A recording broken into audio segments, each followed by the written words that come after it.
I'm a full-time lecturer at university and my wife's a full-time teacher.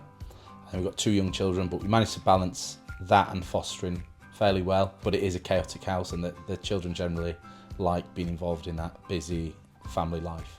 We have our own children and they are now 10. We've been fostering for now 4.5 years. I think it's been a positive effect on my 2. They've gained a lot of empathy, care, and they're equally like me and Kate, where they've got a lot to give. I started fostering when I was 21 years old, and I wouldn't have changed a thing. In fact, I would do it sooner if I could. Bod fi'n meithio ar ben yn hun, dwi byth yn teimlo'n unig achos y gefnogaeth wych sy'n ar gael I fi pan dwi angen. Nawr I gorfod stopio gweithio am bod gynnu fi traffath efo'n llgada, a o'n i'n gweld amser ar yn dylo I wneud rhywbeth, a nath ni jyst bio di mewn I Maethu, a dyna lle da ni 24 mlynedd yn lawr y lon, da ni dal yma. Mae Maethu'n gallu bod yn hyblyg, felly nhw'n I drafod sut all Maethu weithio iddo chi fel teulu.